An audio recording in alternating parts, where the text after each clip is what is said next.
Hi, everyone. In this episode, we're going to ask, what is apostasy? We'll also next ask, did the apostles investigate Paul for apostasy and make this finding against him? And lastly, we're going to say, did Jesus' words support their conclusions? And now I'm going to begin with the one passage, which is really giving you the synopsis of the key issues, and it's from the Epistle of the Hebrews, and the author of Hebrews is actually Barnabas, according to the early church. Later, they claimed, or Origen was the first one in the 220s who said, "I didn't know who wrote this." Tertullian, 30 years earlier, had said it was Barnabas. So somehow between him and Origen, it got lost, and then nobody knew from that point forward, apparently. The epistle writer of Hebrews, Barnabas, likewise repeats that the apostasy principle was still operative in his day in Hebrews 10:26 through 31. And the NKJV says, quoting Hebrews, anyone who has rejected Moses' law dies without mercy on the word of 2 or 3 witnesses. So this was a crime if you rejected Moses' law. If you just took something he said and you say it's untrue, I'm not going to follow it, death penalty. It's a very strict rule, but there's only 10 commands basically most people have to follow, and the other rules are, in a very specialized situation. So this is really saying I'm not going to follow the 10 commandments, principally, but you could do other things that were wrong, like Leviticus 17:7 says you can't sacrifice to idols, which also means you can't eat the sacrifices that come from sacrifice to idols and things like that. So let's go on. Did the early apostles hear rumors of Paul's apostasy by Acts 21? Well, the answer is yes. Here's what happens in Acts 21:21. The church, and I put up here, the church is half aware of Paul's apostasy. See this up here? Okay, so here we go. Verse 21. But they were told about you that you are teaching, didasko, all the Jews who are among the Gentiles to apostasia Moses. So when you have a personal name after that, the word apostasia is the right way of saying it. And it means apostatizing against Moses or away from Moses, telling them not to circumcise their children and not to walk according to our customs. Okay, so that's a reference back to Deuteronomy 13, and we'll get into that in a little bit. Why, other than apostasy by Paul, is James going out to debunk Paul's Romans 4:3-4 passage? So one of the things we can see is we've already seen James is the one talking to Paul here, right? This is in 21. Acts 21, verse 21, he's saying, Paul, we've heard rumors, the 12 have, and I, that you are guilty of apostasia. And he's going to tell him, I want you to do this ritual vow from the book of Numbers with several other guys, pay their fees that they have to pay at the temple. And that'll prove to everyone that you are keeping the law and you are, you're not in a basically, you have not committed apostasy, right? So that's what he's trying to get Paul to agree to, and Paul agrees to it. He says nothing about his true views, which are well in print many years before this. Galatians was years before, and 1 Corinthians is also prior to as well. Anyway, so you have to ask yourself, why is James going out of his way to actually take the passage that Paul said and completely reverse his conclusion about faith alone, which is totally strips Paul's entire doctrine in just 2 sentences. James says, after exhorting works, that faith alone in facts about Jesus without works cannot save you. James chapter 2, chapter 2, verse 14. Then he says, can faith save him? It's a rhetorical question. The answer is no. Chapter 2, verse 17, faith alone without works is dead. I mean, what else? How much clearer can he make it? Chapter 2, verse 22, faith by works you're made perfect. Your faith by works are made perfect. Chapter 2, verse 24, you're not justified by faith alone. Chapter 2, verse 26, faith without works is dead. I mean, so he's repeated that thing that faith without works is dead twice. And you'll hear endless spins trying to get away from this. And, but that works, James is just simply saying works shows our faith. No, it doesn't. He says your faith is dead without works. So does Jesus, by the way. This is not unique. Jesus says the same thing in the parable of the sheep and the goats, or in the book of Revelation, same thing. Where if you're lukewarm or you're not producing any, you haven't given charity to the brothers and sisters, you haven't given them water, food, and clothing, and the things that they need. You have no works, and you will go to the place of the devil and his angels, and these sheep and the goats are people who follow the Lord. That's what they both call Jesus Lord, is in the parable if you follow it.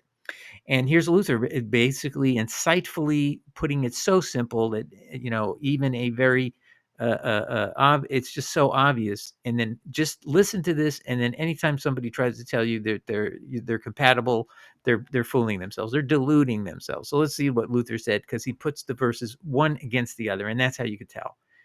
Many sweat hard at reconciling James with Paul, but unsuccessfully. Faith justifies, Romans 3, verse 28, stands in flat contradiction of faith that does not justify, James 2, verse 24. If anyone can harmonize these things, I'll put my doctor's cap on him and let him call me a fool, flatly against St. Paul and all the rest of Scripture. James, ascribes righteousness to works and says Abraham was justified by his works in that he offered his son Isaac, James 2, verse 21. Though St. Paul, on the contrary, teaches in Romans 4, verses 2-3, that Abraham was justified without works by faith alone before he offered his son, and proves it by Moses in Genesis 15, verse 6. And here's the problem for Luther. Genesis 15:6 doesn't actually say what he thought it did. Paul, was relying upon the erroneously translation in Greek of the Hebrew Bible, which simply says Abraham believed God and counted it to him, God, as righteousness. It was Abraham counting righteousness to God for giving him a child in old age. And that's just how you really have to wonder if Paul understood Scripture when he makes these kind of mistakes, to rely upon a Greek translation rather than Hebrew. Could he really have been a student of Gamaliel when he's using the Septuagint to make major doctrinal statements? But anyway, Luther is sucked into it, and he is proving that James, the Bishop of Jerusalem, Jesus' blood brother, they were brothers, they grew up together. This is James, and he's the bishop over the 12, who according to the Gospel of Thomas, Jesus had given instructions that the 12 were now to follow their brother, and that's exactly what they were doing. So we now see that James is confronting Paul, and James is very important person. And you're going to find that when James is murdered, Jude, another brother of Jesus, takes over. So Jesus' two blood brothers come right after him, and Jude is even more clear. We're talking about Paul. They are upset with him. They're angry with him. Angry is maybe too strong a word. They're refuting him at every turn. Listen to these words, my friends. There's no question of who he is talking about. Starting with Jude, we need to know he is another brother of Jesus. He is also the second bishop of Jerusalem. He wrote a single chapter epistle. Read it. It'll take you 10 minutes.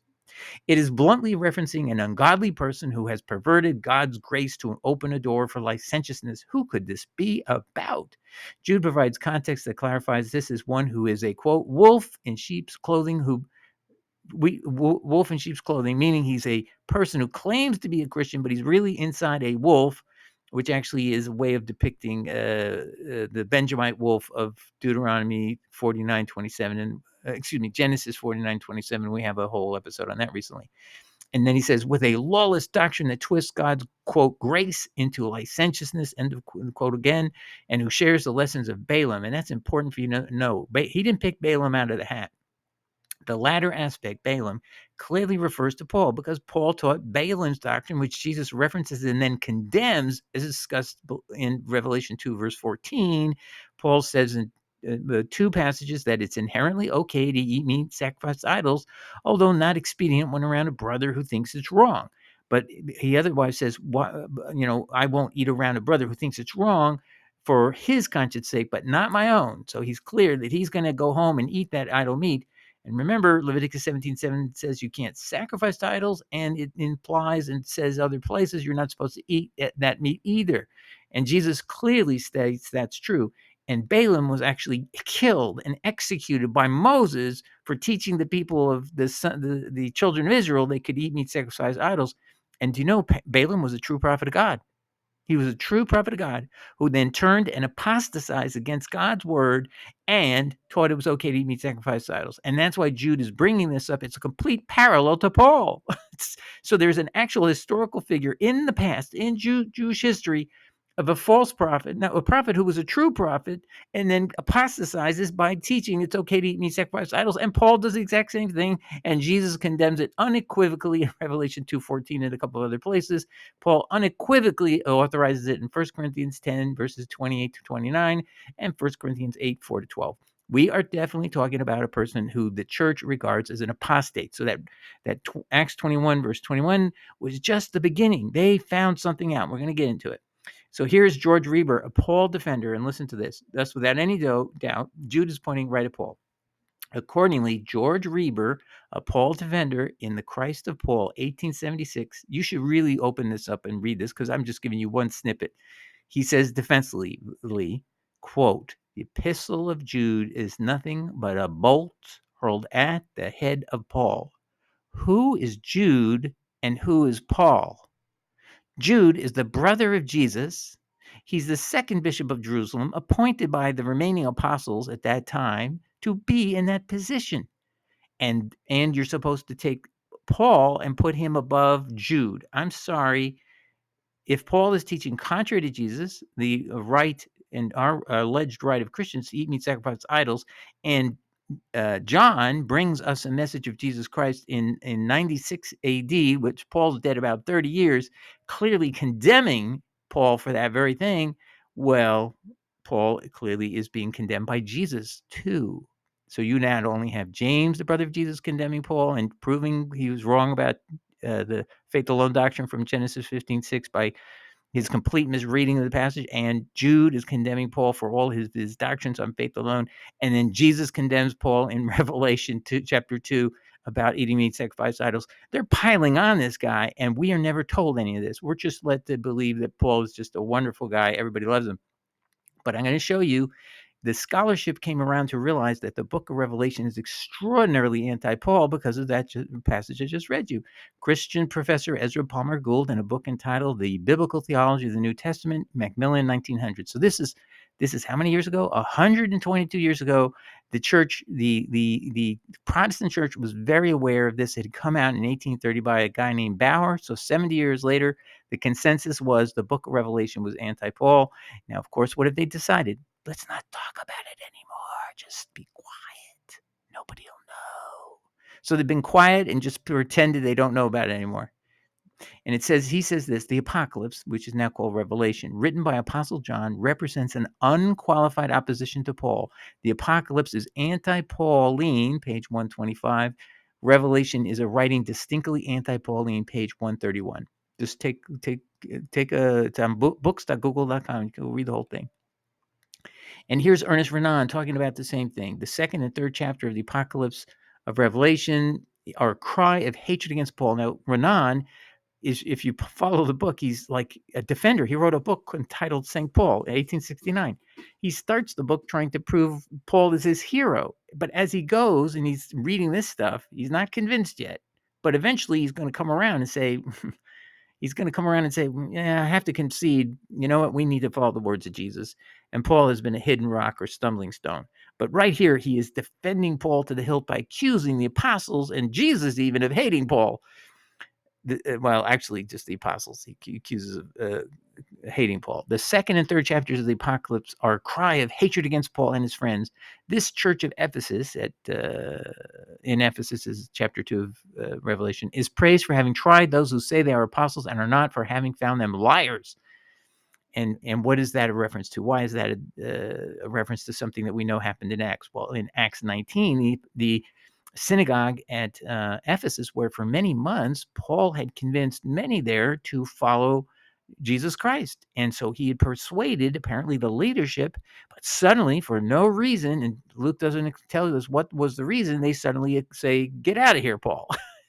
And we don't know this whole context, but maybe it's this, it fits everything that Jesus was talking about in Revelation 2 of this synagogue, this Christian fellowship. Actually, I think it does use the word synagogue in Revelation 2. I have to go back and check.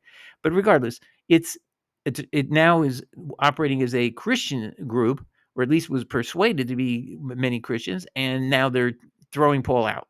And it matches exactly what we see in Revelation chapter 2. Anyway, I digress. And then it goes here.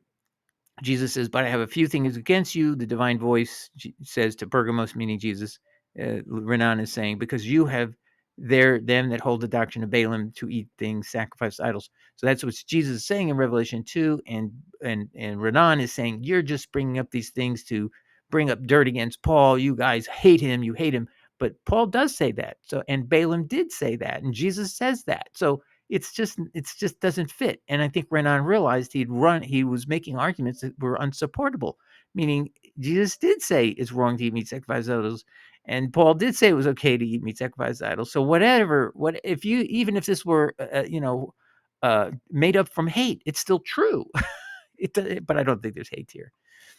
So anyway, now we're going to have to go. Did the church eventually conclude that Paul was an apostate? And then we're going to go through how you analyze and make an apostate decision. How would you conclude that? So let's take a look. I'm going to take a Okay, and here's something that was written, a commentary by Bishop Ambrose of Milan wrote this commentary on 1 Corinthians. And I'm just going to tell you, Erasmus in the early 1500s, about 1,000 years after this was written, he said, I wonder if really Ambrose wrote that. And so then you had all the speculation, and they redubbed the author as Ambrosiaster. And you know what? If you did that with all the books in the New Testament, you could just say, well, did Matthew really write Matthew, and so on and so forth, because there's translators and all these other people involved. If the original people of that era thought Ambrose wrote it, we have no basis to change it. So otherwise, I think it's still Ambrose. So I'm going to say Ambrose of Milan, Bishop of Milan, writes this, meaning he's intimate with the leadership and the history of the church at that time, and he's going to tell us the truth of what happened between Paul and the true 12 apostles, but he's going to side with Paul. Just listen. And this is in the Writings of St. Paul by William Meeks, and it actually starts with Gerald Bray's book, 1st and 2nd Corinthians, published in 1999. And we have a couple of videos on this as well. He says this, Ambrose of Milan. The Jewish believers who nevertheless continued to observe the law of Moses denied that Paul was an apostle because he taught that it was no longer necessary to be circumcised or observe the Sabbath. Even the other apostles, meaning the 12, thought that he was teaching something different because of this, and they denied he was an apostle. That is foundationally crucial. Do you realize, ladies and gentlemen, he was already rejected by the 12? And have you ever been told that? But to the Corinthians, Paul was an apostle because they had seen the signs of God's power in him. So Paul really apparently did divide the church in two, and he had created his apostate children. Some people sometimes call them the apostate children. And we are the inheritors of the apostate branch of Christianity, not the original branch. Let's just look at this. Okay, now we need to talk about a group named the Ebion. Now, the Ebion is known as the poor, and they were the original apostolic church. Jerome even says so in his commentary on Galatians. And he says, when Paul says the church said to the apostles said, please remember the poor at Jerusalem, Jerome stepped in there in his commentary and says, well, that was actually the name of the original church, the Ebion. And that's also in theological dictionaries and all that kind of stuff. You just need to know that later in time, the Ebionites, when the Trinity was adopted in 325, the Ebionites were still a denomination, basically the original church, and they had opposed the Trinity, and they were then now called heretics. But you will not find them in any heretic books prior to that time where they're actually attacked as heretics. It's only after that point. So sometimes people say to me, oh, well, they were found to be heretics. No, they weren't. That came after the church became heretical, and these people's orthodoxy was rejected. But they are the original church, and they were on the truth. And so here's what happened with them. Eusebius, which is the famous church historian from the early 300s, bishop and early church historian, wrote in 325 AD. So this is right around the time of the Nicene Creed. In his work, Ecclesiastical History 3.27, about the Ebionites. These men, the Ebionites, moreover, thought that it was necessary to reject all the epistles of the Apostle Paul, whom they called an apostate from the law, and they used only the so-called gospel according to the Hebrews and made small account of the rest. Well, just for the record, according to, I think it's Ireneaeus, they definitely said the book of Luke is a proper book to read, and now we know why. Because it actually is a translation by a very smart person named Luke, who translated the Hebrew Matthew into Greek. And so that's why they said it was okay. Now, likewise, now I don't know if they they read it as the same version we've seen. So you never know if there's been changes since they saw it, but that's what they held early in the church. Likewise, in 180 AD, Ireneaeus, Bishop of Gaul, France, said about the Ebonites, those who are called Ebionites use the gospel according to Matthew only, that means the Hebrew Matthew, by the way, and repudiate the Apostle Paul and maintaining that he was an apostate from the law. This is in his book Against Heresies 1.26. But if you read that, you won't actually see that he says anything about them being heretical. And a lot of people don't understand the word heresy merely meant opinions. And over time, and not yet at the time of Irenaeus, it did not mean you were heretical in the sense of you were wrong. That became later in time. People could even be killed for heresy. But the heresy word in Greek at that time, and really it always still has this meaning, it's opinions or viewpoints. And that's all it is, summary of different viewpoints. And that's how it was supposed to be. Sometimes they'll say their view is bad as well. And you can look for that. But that's not what he's doing here, as I recollect. Now we're going to get into the issue of what is apostasy. And Jesus is actually going to quote or summarize the rule of apostasy of Deuteronomy 13:1-5 in Matthew chapter 7, verses 15 to 23. And most people don't ever see this. And I mean, most commentators won't tell you this, but this is what I deduced. So we're going to do that.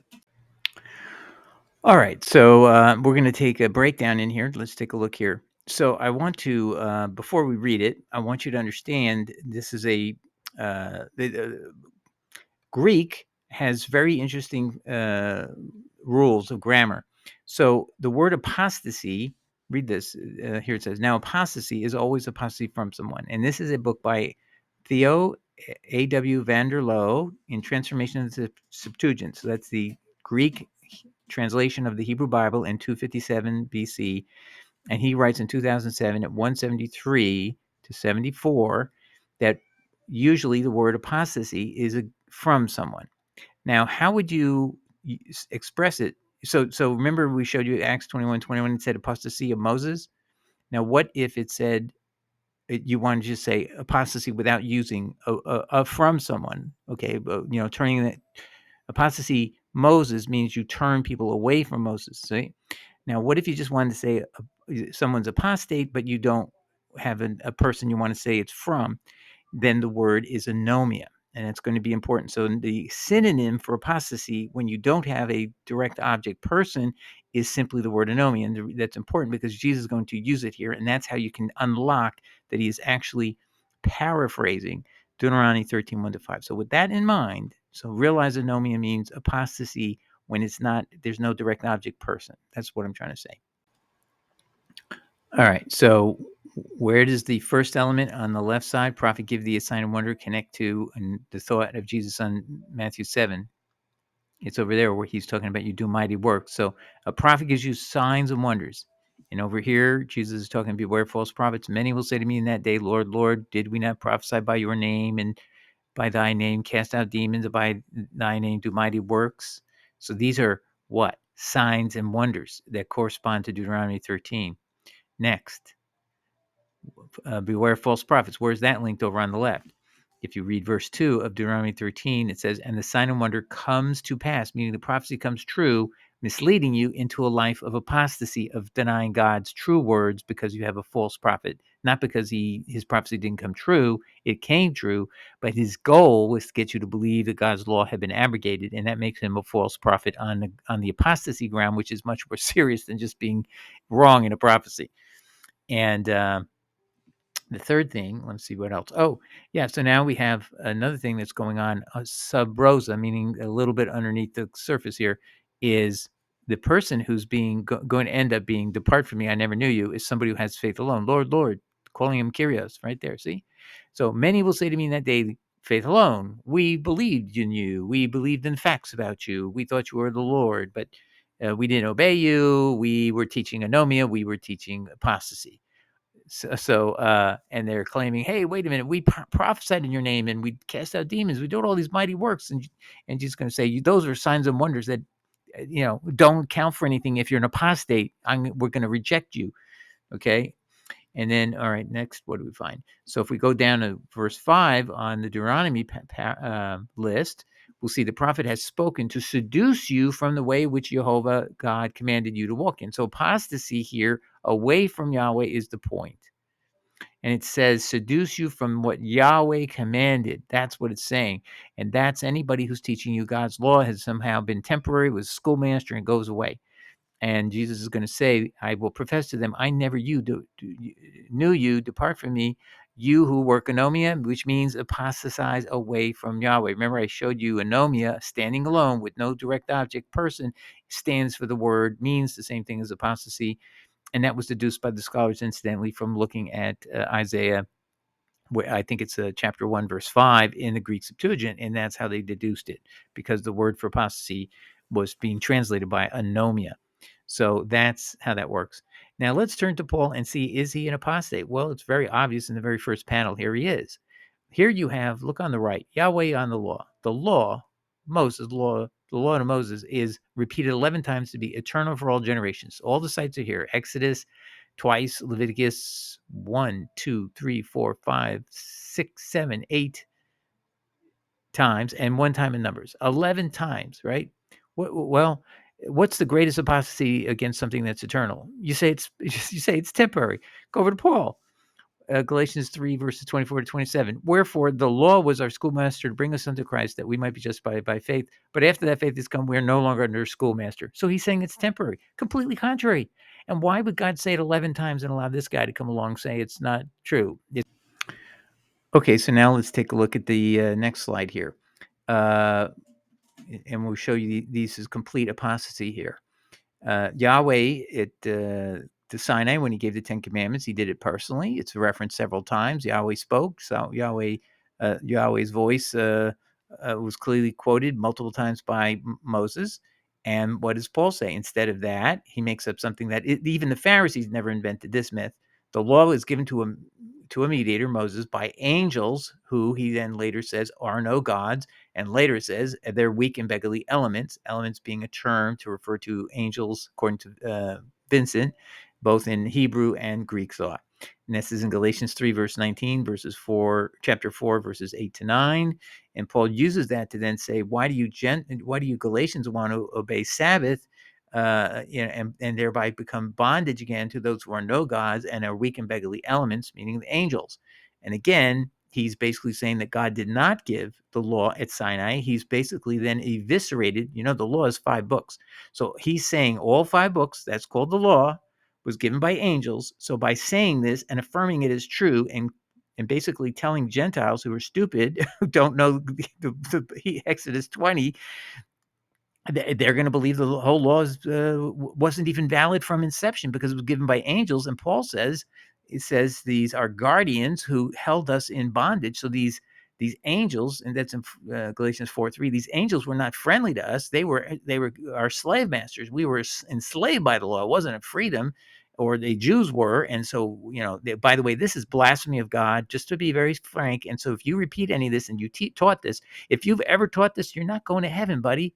Whoever you are, these are insults of God. Saying, first of all, he didn't give the law is a complete insult on God. Second, saying the angels who did give it were guardians who held us in bondage. That's saying the purpose of whoever was doing it was enslaving people instead of freeing them. Like Jesus says, when you obey the law, you are now no longer slaves. When Paul has it the reverse, when you obey the law, you are a slave. And to get free of it, you have to get rid of the law. That is so absolutely 180 degrees opposite of Jesus. And we'll go through that in John chapter 8 in a little bit. But in John chapter 8, Jesus meets believers in me, who then do not want to become disciples. And he says, if you become my disciple, you'll be free indeed. And they say, we've never been slaves. And Jesus says, anyone who sins is a slave of sin. So sin is what is slavery, not obeying the law is slavery. But Paul has it the exact opposite. He has the absolute flip side. You have to really wonder if Paul is I can't tell you, but it sounds almost like he's been demonically influenced somewhere to see things absolutely 180 degrees opposite of what God's word says. And he doesn't know anything about Jesus, apparently, because he's just affirming things completely opposite of Jesus. And Jesus in John 8 is saying people who had faith alone become lost, because ultimately these people, when he says, you should become my disciple and you'll be free, you're slaves of sin now, but if you do follow me, you become my disciple, you'll be free indeed. And they don't want to do that, and they get angry at him, and then eventually they get so hostile, Jesus says, you now want to kill me. And he says, and then Jesus gets a little bit higher above that. And he says, you know what? You're sons of the devil. You are, your father was a murderer from the beginning, and now you want to murder me. So basically, because now they've turned to hate and want to kill him, he says, you're sons of the devil. He's trying to scare them, I think, to try to repent, but they're unrepentant. And it ended sort of in a stalemate and nothing resolved. They didn't repent. So these people are going to hell, even though they were believers in Jesus. He says so right in the text. But what? They thought that slavery was to sin is no big deal. Paul thinks slavery to the law is the big deal. The law isn't slavery. The law is freedom. Jesus isn't even saying that in John chapter 8. So you can see John 8 is the exact opposite of Paul. And then Paul says here in the last thing on the left there, now Christ redeemed us or freed us from those under the law. So redemption is something that you usually get redeemed from something that's holding you in bondage. Well, that's a bad expression or term to use here because that's saying the law is slavery. So he's doing it again. He's insulting God. And again, my friends, that is blasphemy of God. He said Paul confessed he had been a blasphemer of God, but he did it in ignorance. And so God allegedly gave him a pardon, which he gives nobody for blasphemy. But let's assume God even did that for him. He's now done it again. These are blasphemous statements. Absolute blasphemy. They're insults on God. That's what blasphemy means. Insult on God for goodness and taking his law and putting it in the trash bin of history when God said it's eternal for all generations. But I digress. Let's keep going here. Next thing is, this is more of the same where it's the same thing I say on the right there that Jesus has taught us in John 8 that obeying the law brings freedom from slavery to sin. And Paul on the left is going to say something else. Let's read this. The law was temporary until Christ. Galatians 3:23, he says the following. But before faith came, we were kept in ward under the law, shut up unto faith, which should afterwards be revealed. So basically now he's making it sound like we were like in our own homes, trapped with tutors who we couldn't get away from. And now when Christ comes, now the law that had become our tutor to bring us unto Christ, now we might be justified by faith alone, basically, but now faith that has come, we are no longer under tutor. So we're now free of this restraint of getting any teachings from God's law, is what he's really saying. So now we can make up our own mind. And by the way, what does this sound like? It sounds extremely New Agey. That now we somehow have ascended to this point where by having this connection with Jesus, we no longer need to read the law, no longer need to be influenced by that. Somehow we're going to get this spiritual channeling and we're going to know how to live. It sounds very New Agey to me, right? On the other side, you have Jesus teaching, hey, be my disciple, learn my doctrines, my teachings, and you'll be free of slavery of sin. Paul's there saying, no, we need to get rid of the law because it's a tutor and it's leading us in the wrong direction. Paul is trying to lead us to the direction away from the law, and Jesus is trying to teach us to follow the law to be free of sin. Do you see how diametrically opposite these two positions are? So we know that whoever Paul's following is not the Lord Jesus. It's some sort of, I don't want to even say, but you can guess what I'm thinking. All right. And I just want to show you another thing here. There is no doubt that Paul abolishes the law. So what prompted me to do this is somebody said, hey, Doug, I want to have a dialogue with you that you claim that Paul abolished the law. And he said, I want to go one verse at a time, and I don't want to do all of it at once. And I thought to myself, look, I'm going to do a video for him, and this is it. So because you can't just do this in one verse at a time, because it's just, you have to see Paul in the big picture, or otherwise you'll just be brought down into the minutia. So in Ephesians 2:14 and 16, he says, blotting out the handwriting of ordinances that was against us, which was contrary to us, and took it away out of the way, nailing it to his cross, and having spoiled principalities and powers, he made a show of them openly. Now, what is he saying? Who brought us the law? He's calling them principalities and powers. These angels is probably what he's thinking. But regardless, he's denigrating God Yahweh. That's what he's doing. We've destroyed them. Jesus destroyed God, is what he's saying. Jesus spoiled God's principalities and powers because that's what the law hung on. Do you see how evil this is, people? He made a show of them openly. He's saying that God was made a show of, embarrassed, humiliated by God, by his law being destroyed by Jesus' death on the cross. Do you see again how evil this is? I don't know how to get this through to people. It's just unbelievable. Triumphing over them in it. Jesus has somehow triumphed over God by having abolished these laws that God had made for mankind to bring them out of sin.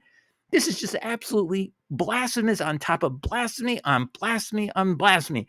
Verse 16, let no man therefore judge you in meat or in drink or in respect of a holiday or of the new moon or of the Sabbath. So here he's abolishing Sabbath days. Oh my gosh, go look at Isaiah 56. How did the Gentiles get salvation? Ultimately, it says right there, those Gentiles who obey the Sabbath and keep my covenant, meaning the 10 commandments, shall be welcome in my house of prayer. And Jesus actually quotes and cite that verse about the house of prayer as welcome for all people. And what's the conditions? Keep the Sabbath and do the 10 commandments. It could not be more simple. And then Paul says these things, the Sabbath and all these things, are shadow things to come. Well, what does he mean? He means when you turn on the light, the shadowy thing goes away. You can't see it anymore. So the Sabbath fades the minute you have light. So he's saying, I'm bringing light. You are all in darkness. When I bring the light, we'll learn you don't have to keep Sabbath. And therefore you will what? Under Isaiah 56, you're no longer welcome into the house of prayer of God. You've just now lost your salvation. You've lost the path to salvation. God made it easy on the Gentiles. It's two aspects. Well, actually, the 10 commandments, including the Sabbath. What's the big deal? I just don't understand how we could be, frankly, listening to a person who has no knowledge of the Bible. That's what we're listening to someone who doesn't know what he's saying, or it just doesn't make any common sense. Let's put it that way. I'll take a quick break. Okay, and same thing here with Ephesians 2:15. Again, this is for that my friend and also all of you to understand, why did the church conclude Paul was an apostate? Well, these passages can't be more clear. Ephesians 2:15, for he is our peace, who has made both one and has broken down the middle wall of partition, and that's at the temple of Jerusalem. So uncircumcised people could not pass this middle wall, but if you were circumcised, you could. Having abolished in his flesh the enmity, that means hatred, even the law of commandment contained in ordinances, for to make in himself of twain one new man, so making peace, and that he might reconcile both unto God in one body by the cross, having slain the enmity thereby. Ephesians 2:14 and 16. Now you're going to say, this doesn't sound so bad. Wait till you understand what he's doing. He's playing with the word enmity, and he's insulting God again. So I'm just going to show you. Even the commentators, the way they say it, make it obvious what he's just said. But you can't see it until you get this explained. Most reputable commentators agree that Paul says here that Jesus abrogated the entire law of Moses. Gill clearly says it is the law of Moses given at Mount Sinai. Gill says the word Sinai means hatred in Hebrew. Now you'll figure it out. Thus, Paul's engaging in wordplay with its synonym in Greek, enmity. Gill then explains Paul means that from Sinai, quote, descended hatred or enmity to the nations of the world. Now this Christ abolished. Now do you get it? He's accusing God of having given the law out of hatred for the nations. And now God, Jesus, by his death, is freeing us from this evil God who brought us hatred. Now, by the way, if anybody doesn't understand what Gnosticism it is, they have this idea that the God, Yahweh, is evil. And I get these same people are around today, and they're these people who hate Yahweh, and I have to deflect them too. I get it from all sides. So you don't understand, ladies and gentlemen. He has a very evil opinion of God. He thinks God is evil and has brought enmity. And so the fact that the word Sinai actually means hatred, it wasn't because God was doing it out of hatred. That's just coincidentally what the people had named the Sinai area before. Anyway, so Paul's turning that around against God to make it sound like, God brought his hatred down on the nations. He gave us this law, this evil law that's causing bondage. Do you see, ladies and gentlemen? This is another blasphemy, but it's one of those things that if you were a Gentile and you're ignorant about the word Sinai, you might not pick it up. So you could repeat it unknowingly, but now that you know it, you can't say it anymore. Okay, so do not quote this again because you're saying a blasphemy of God. All right, then, this is just another wacky thing. Okay, 2 Corinthians 3, verses 6 to 17. And it's a long passage, so I just took out the key passage words. In this passage from 2 Corinthians, Paul calls Moses' ministry one of death and condemnation. Again, getting back to this whole idea of hatred. Paul calls Christianity a ministry of spirit and liberty. The law of Moses kills, Christianity gives life.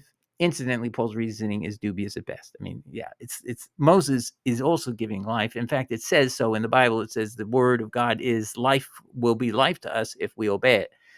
The law, and then goes on, my summary of it. The law of Moses is, quote, done away with, end of quote. Its, quote, glory was to be done away with, end of quote. Another time he says, it is, quote, done away. Finally, it is, quote, that which is abolished. All these quotes are found in 2 Corinthians 3:6-17. So that young person who wrote me a comment and said, I want to have this one verse at a time dialogue. No, you got to look at the whole big picture. There's no such thing as doing a one verse thing. That's not how you do this. You got to study in detail, thoroughly, and look at all of the horror and the blasphemy that's going on. And I actually don't want to have this person say things to me he doesn't understand or going to be sending him to hell. Just if he argued these things, I want him to know before he tries to argue with me that don't try this without guidance, that you could send yourself to hell by defending Paul's verses. That's what's so important. And then let's take another look at this. Paul makes his views clear again in Romans 7.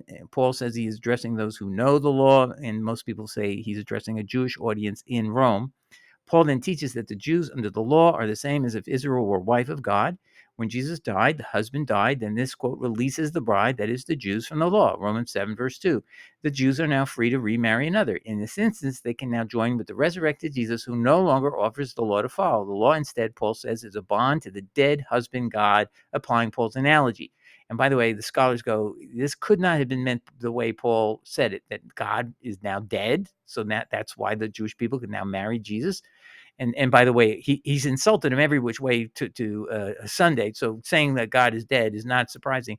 And again, Marcion had the view that God had died and went to Sheol. So the idea, Marcion was a heretic who thought Paul was the only apostle and the 12 are invalid.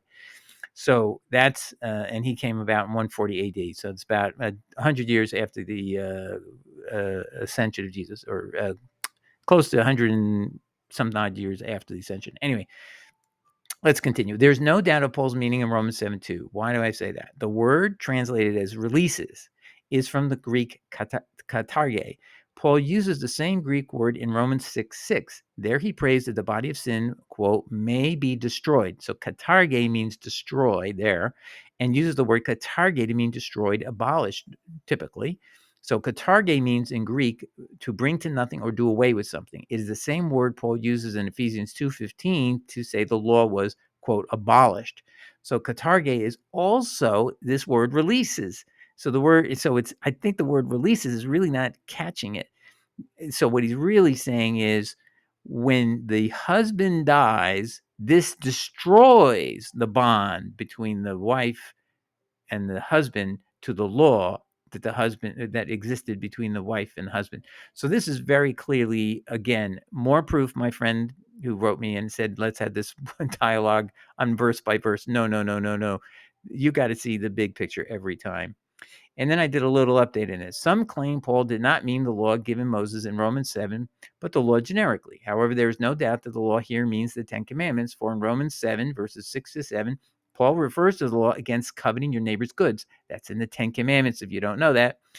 And this is, I go on, which is one part of the supposedly old letter from which the Jews or God's wife is now released, or it has the bonds completely destroyed to the law, and now we only supposedly obey the spirit, not the letter of the law. Verse 6. So that if we serve, this is Romans 7, verse 6, so that we serve in newness of spirit and not in the oldness of the letter. What shall we say then? Is the law sin? Good question. God forbid. See, and that's how people, this friend, I'm sure, would cite me. See, he said, God forbid, the law isn't sin. Oh my goodness. Howbeit I had not known sin. Now get this. This is blasphemy right here. It's coming right up. So I'm not teaching you this. Just listen to it. Howbeit I had not known sin except through the law, for I had not known coveting except the law had said, thou shalt not covet. Romans 7, verse 7. So think logically, everybody. Had God not given the law, I had not known coveting. Except then the law came and said, thou shalt not covet. And what happens? I sinned. Because the next verse he says, I sinned. Okay. So he's saying he only learned about sin by God giving the commandment. So the cause of his sinning is God giving the law. That is blasphemy 101. I mean, that's easy. That's an insult on God. If God had not given the law, we wouldn't sin. We would all be sinless. And Jesus, on the other hand, is saying, no, we want the law. In John 8, these people who don't want to listen and become disciples, they think that getting any more training on the law is unnecessary. And Jesus thinks you need it. Paul says you don't need the law because the law is actually what causes you to sin. So if you just erase it from your mind, you won't commit sin.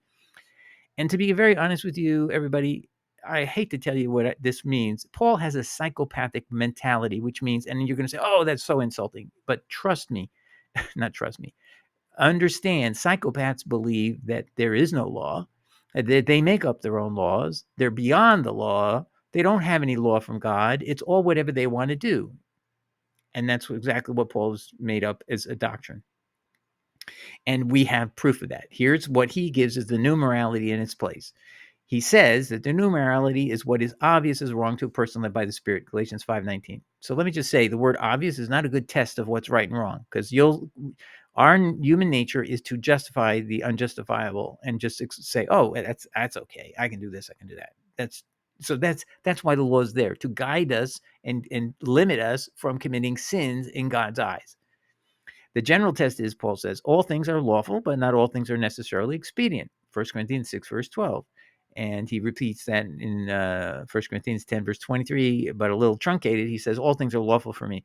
So he's very clear that he has no restriction on his behavior, exactly like a psychopath. And again, I say that with not trying to insult anybody, but just to say, to understand the depths of the immorality that Paul has here, it's not even licentiousness. It's beyond that. It's like a complete freedom to do anything you want. You just have to weigh the costs. What's expediency? That is, weigh the benefits against the costs. And you only don't do something if it's going to be too costly, it's too embarrassing, people are going to get upset at you. But he's very okay, by the way. He has this thing in the eating meat sacrificed to idols. He says, if someone sees you in the temple eating at the temple, the idol's temple, and then he goes through the whole thing that, and they think it's wrong for you to do that. That's going to cause them to fall. So, when they're around, basically don't eat at the idol's temple. But he's implying that when they're not around, you can do so.